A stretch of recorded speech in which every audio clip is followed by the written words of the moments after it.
Good morning, everybody. Welcome to the OK Grognard Show. It is Thursday, July 30th, 2020, 9:30 a.m.-ish, Central in beautiful Lake Geneva, Wisconsin.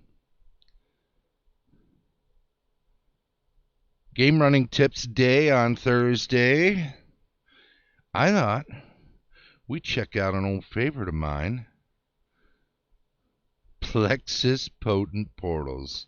Plexus is kind of a legacy word that I was using as a branding device back in the early 2000s. Plexus, Lexus, Nexus. There was some synergies that were going to work between different types of products.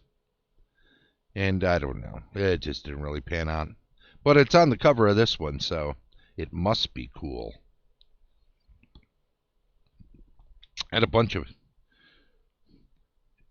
people submitted some cool little things for this one to get some credit. Never a huge money maker. It's a source book for all sorts of cool stuff. Let me see. Tell you what, let's do this, and that'll give me the chance to do this. Do we want to do it the big like that? Nah, let's keep it this way. That way I can see everything. Could still make it a little bigger, I suppose. I don't know. Here we go. We'll widen her out. Hang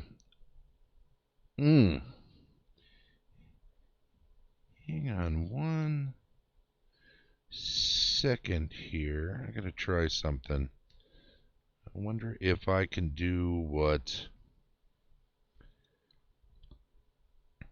was suggested to me the other day in regard to, there's a way of messing with the cursor. Yeah, here we go.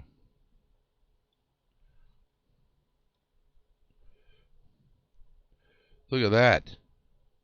Is that crazy? Look at that big old hand. And when it's off to the side, it's a big old finger. And then it's a big old pointer. So it's got all sorts of possibilities here. Anyway, some nifty little credits. I put them right on the front cover with this one. I don't know. I was trying to do something a little different. Get everyone's names out there. Mark Davis did a wonderful job on all this artwork. I think I colorized this one. He had did all these black and white. You'll see them as we go through this. As far as game running tips and how this figures into that, this is me saying, I'm going to smallify myself here. I'm not smallified. Smallified or qualified? Neither. Is this all? Here, you know what else I can do? I can take that and slide it over like that. Can't I? Let's see if that works. And then I can bigify it a little more like that. There we go. Morning, Hobbsy. How you doing? Volume is off. I don't know. According to my settings here, the volume is on. What do you mean off? Not at all on? I don't know about that. This says my volume is working just fine and everything is recording. Is this you just screwing around? Anywho, I'll keep going. So, here we go. I think I'm going to make it just a little smaller. That hand's a little disconcerting. What if we make it that big? That's plenty big enough, isn't it? Okay. Let's do that. I hear you fine, says Grail Knight. Yeah, all levels appear to be where they're supposed to be, so I'm just going to assume it's on your end there, Hobbs. Sorry, buddy. Play around with those settings. So how does this fit into a Thursday gaming, running a game tips, sort of game running tips thing? Well, my idea in regard to this is how you can throw something like this in to an event, to a scenario, when it is going a little too easy and a little too monster fight, monster fight, monster fight, monster fight, a little too predictable. The thing about these magical portals, right? And this is portals are everywhere. It's so true. They can be found nearly every castle, wizard's tower, temple, monastery, or mansion. The mundane ones are meant to restrict access and offer a modest means of security against the uncertain outside world. What if those portals were enhanced with magic? The usefulness increases exponentially. Some are intended to be cruel traps to keep out intruders. Others are meant as defensive mechanisms, regardless of their intent. Magical portals provide a new alternative in protecting one's property. Potent Portals offers some clever new tools for the DMs and players alike to enhance buildings' defenses or add to its mystique. No, see, that's wrong. I spelled that wrong. I spelled it mystic. Imagine, see right there? Imagine your player's reaction when they go speak to a local baron and the amusing pompadour extols for several minutes on his wondrous virtues, or the cry of horror from the rogue as his favorite pick was broken in two by a snaplock. Some of the portals detailed in the following pages are ones you've probably used in your own game, but likely without the game mechanics detailed behind it. Creative Mountain Games does the work for you. What's truly wonderful about this product is its scalability.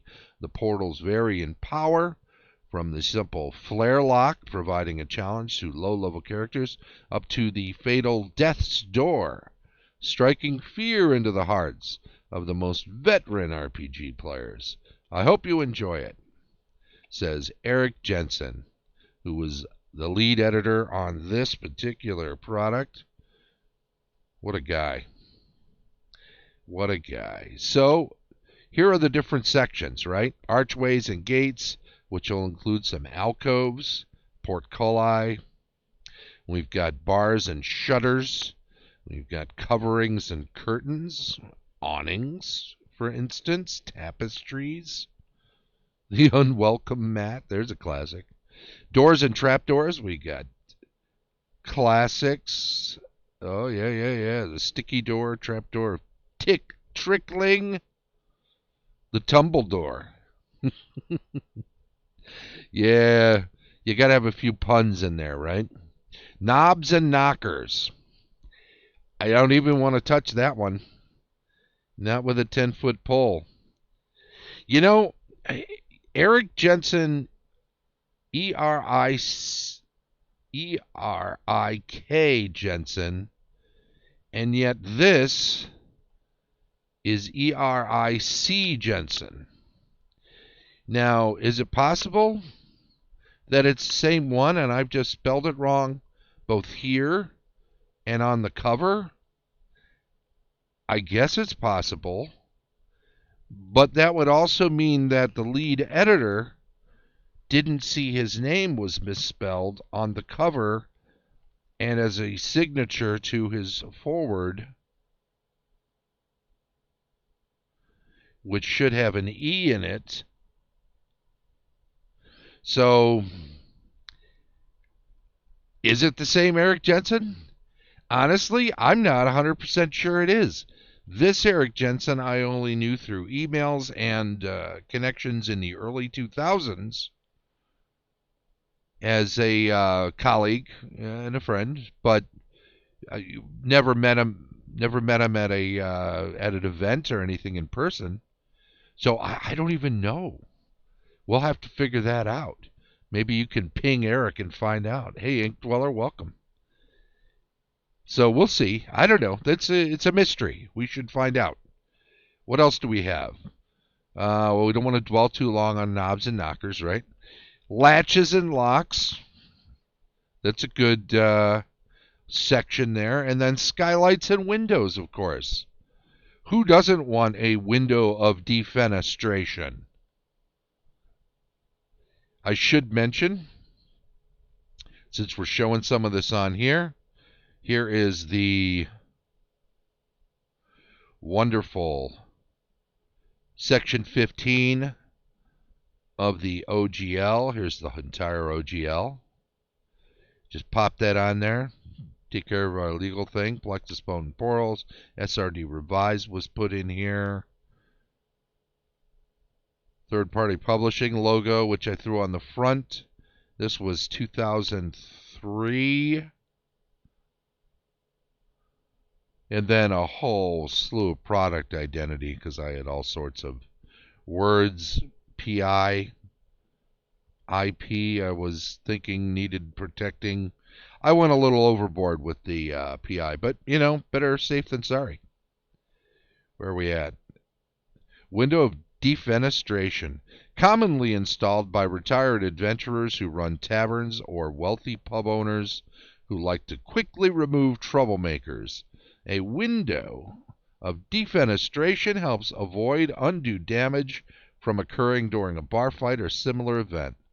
The standard size for these windows is 5 foot wide by 5 foot high, sometimes with many smaller panes and with shutters that are kept open during business hours. Any creature up to 225 pounds, including gear, that is grappled within 20 feet of a window of defenestration may be thrown through the window to a distance of 20 feet beyond the window, provided the creature fails a will save.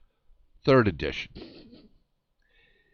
We could make it a saving throw versus spell, probably for the sake of 1st edition, if you want to just transfer it over. After the command word is uttered, any creature being thrown through the window suffers 1d6 points of damage incurred upon landing. An additional 1d6 point of damage is incurred for every 10-foot distance fallen if the window of defenestration is installed above the ground level. It does not break upon the passage of a body through it, though there is glass in it. Instead, the glass transforms into paper-like strips and reforms immediately after the body finishes passing through it. And then, of course, it's got all the 3E mechanics for the crafting of the actual window. You need to be 9th level, craft wondrous items, you need to cast a telekinesis spell. Makes sense. There's the market cost, variable, approximate weight, so on and so forth, because, as you know, you can make it larger or smaller when you actually make the window. Pretty neat. Good way to eject people from a tavern. Lots of fun there. Litany skylight, the quaint glimpse. Portable window, kind of like a portable hole. You can put a window up on a building where there isn't one, right? Lighting from above, the killer view. The idiot's porthole. If an idiot's porthole has been installed on a ship, peeking into the captain's cabin can leave a curious person with less information than they had previously. It appears to be a common porthole. It is just large enough to accommodate a humanoid head. Anyone poking their head through an idiot's porthole will immediately be affected by a feeble mind spell. Lovely. Gentle Sill of Reprieve. Glyph Glass. The ever-useful skylight.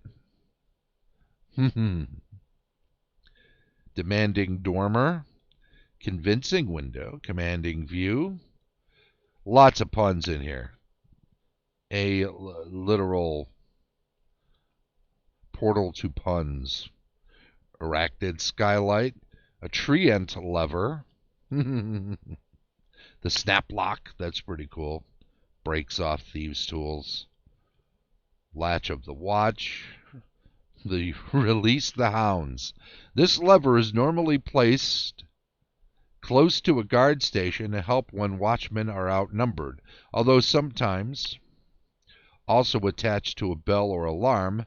The release the hounds is potent on its own. Pulling down the lever triggers an effect similar to the Faithful Hound spell, conjuring up a phantom watchdog that is invisible to everyone but the character who utilized the lever. It then guards the area where it was conjured as per the spell for 9 hours. Once the hound starts barking, it lasts for only 9 more rounds, and it may never move more than 100 feet from the lever or the effect ends. So,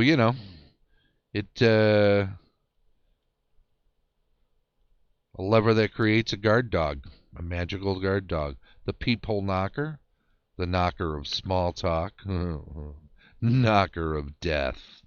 That can't be good. Knocker of devouring. That sounds pretty brutal, huh? Tumble door. I love that. That's just pretty much a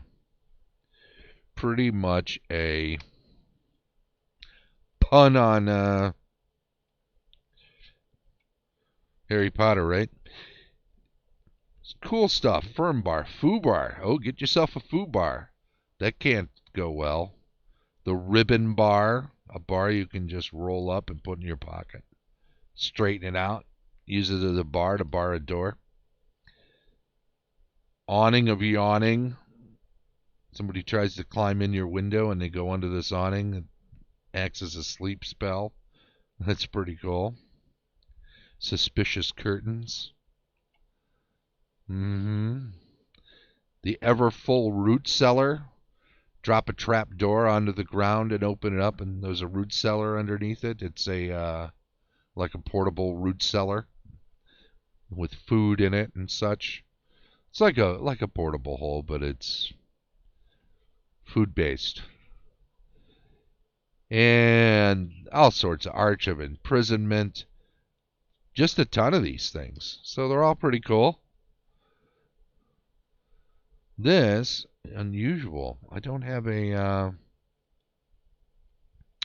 let's try that. Oh, I see. Okay.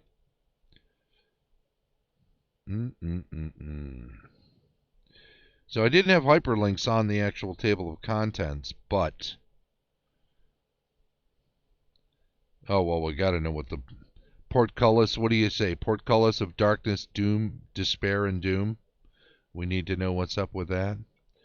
Is most often used by insidious spellcasters as a gateway into their lairs or into a vast dungeon complex. Some particularly vile spellcasters would have several of these archways scattered throughout a dungeon, just to keep people in a continual state of fear and apprehension. Whenever someone passes through the portcullis, they are filled, on a failed save, with a feeling of immense dread and apprehension. On passing through the portcullis, every character or creature must make a will save, DC 12, or be shaken for the next 3 rounds. That's a condition in 3rd edition, shaken. You could just flat out use a fear effect, I suppose, in 1st edition, or something similar.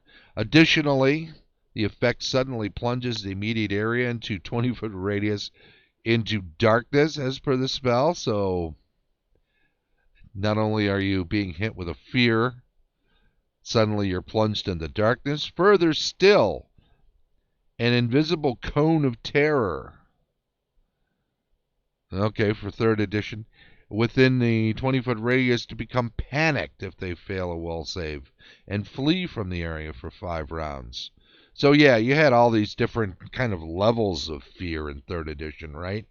So you had shaken and panicked, and then fear, of course, itself was its own full-blown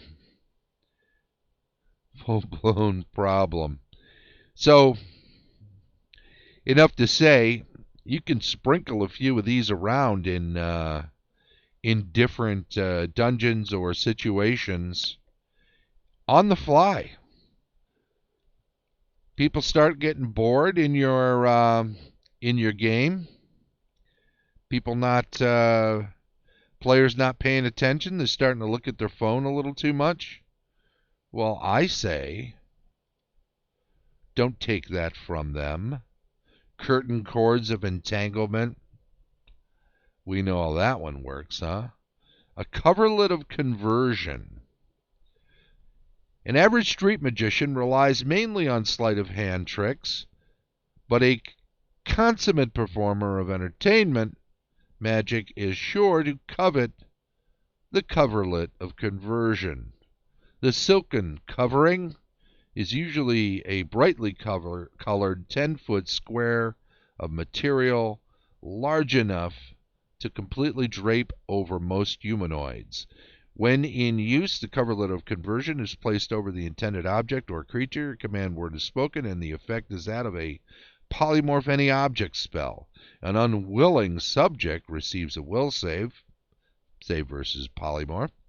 Simultaneously, a downgraded obscuring misspell blocks the immediate area, not the full 30-foot, 20 by 20-foot cloud, but rather just a puff of smoke, if you will, right? Obscuring the view of any spectators, but dissipates quickly after the transmutation. The coverlet can be used on oneself. If damaged, it ceases to function until repaired. So it's a blanket of polymorph, essentially, right? That's a pretty cool thing. I like that one. I haven't looked at this in a while. The capable coffin lid. Is there no end to the cleverness of the names here? Some folks always have to have the last word, and the capable coffin lid provides the dearly departed with that opportunity. This device is often employed by someone who doesn't want to take a secret to his or her grave, in a manner of speaking. When a coffin is equipped with the capable coffin lid is disturbed, it triggers the effect of a magic mouth that prompts the person to ask questions. These inquiries, if properly phrased, can then be satisfied by a speak with dead spell effect. The character receives 2 questions and 5 minutes in which to ask them. There you go. So if you don't have someone who can throw a speak with dead spell, you just make sure that when you're putting someone in their grave, their coffin has a capable coffin lid, or put this on a coffin in a dungeon, knowing full well that the characters that are playing in this particular scenario aren't high enough level or don't have the means themselves to throw a speak with dead, but you want some information to be conveyed from that coffin, from the person inside that coffin, to the player characters, so that the game has some interesting aspects to it. Well, there you go. Just throw that in there. Awning of yawning. We talked about that. Building accessory takes the phrase sleepy little inn literally. Hello? Hello? What else we got here? Doors and trapdoors. We looked at some of those, didn't we? Bars and shutters. We want to see what the foo bar is, don't we? Let's look at the firm bar and the foo bar. Firm bar. Similar to an immovable rod, but more singular of purpose. This rod is a flat iron bar with a small button on one end. When the button is pushed, a move equivalent action, 3rd edition mechanics. The rod can be adhered against a portal such as a door, gate, a pair of shutters, etc., and does not move from where it is, even if staying in place defies gravity. Like the classic immovable rod, can support up to 8,000 pounds, so you can use it to keep from falling off a cliff, I suppose. Strength check, so on and so forth. The foo bar, appearing and functioning as a firm bar, the foo bar is imbued by its creators with a secret command word. Certain political situations can arise in society, and perhaps quite regularly in more treacherous circles, where an arcane caster is not completely trustful of the patrons commissioning the defenses. The foo bar creates a failsafe by which the creator can later bypass those defenses. So essentially, when he programs the firm bar, it's a foo bar if he leaves a back door in the programming. Back door. Come on now. Did you really say that, Mark? All right. That's just sad. Anti-magic bar. The ribbon bar is pretty cool. Anyway, man, I think there's a lot of cool things in here, and there are 2, 3, 6, 2, 4, 6, 8, 10, 12, 14, 16, 18, 20. 2, 4, 6, 8, 10, 12, 14, 16, 18, 20. Are there like almost 120? Are there 60, 40, 1, 40, 40, 40? Yeah, well, there's over 100 anyway. Lots of good stuff. Is that even... I wonder if that's even still available on... I should check. This is the sort of thing I should know before I start screaming and yelling about how cool something is whether it's still available, right? I mean, it's possible it's just available as part of the larger package of cool things in the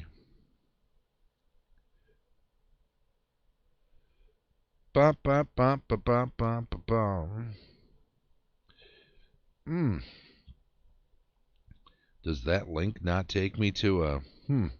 All right. Oh, yeah. It's available. For $1? Why, that makes no sense at all. Just $1 for all that? That's insane. Why, that is the coolest, though. All right. Well, there you go. Now we know. I should probably double check and make sure. Why do I keep getting an itch over here like I have a... Oh, there we go. Grail Lane, got Hobbsy. Double check the drawing. Everyone's in there. We'll double check the links. Okay. Boat and portals. We'll put a link in the show notes for the day.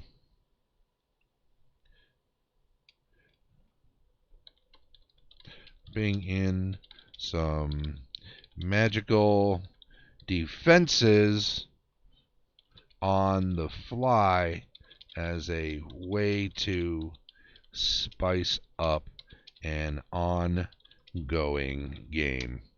That pretty much covers what we did today, huh? Where are we at? Are we close to the... We got to be close. Yeah, half hour. There we go. All right. Let's do this then. We will go to here. We'll say check the schedule. Very good. Tomorrow, Building Adventures, DM reviews on Saturday, rules retrospective on Sunday, weekly news and announcements on Monday, cartography and world building on Tuesday, campaign discussion on Wednesday, then back around to game running tips on Thursday. I want to thank everybody who follows the channel. If you follow the channel, you got a chance to possibly get something. Death Angel Shadow, welcome. Lexfire22, there you go. Boom, baby, right on. Thank you. And If you're on YouTube, please do subscribe. Always a good time. Thanks for the tip there, Lexfire, on the cursor resizing and such. That worked out great today, I think. And everybody, have a great day, and we will catch you tomorrow. Bye-bye.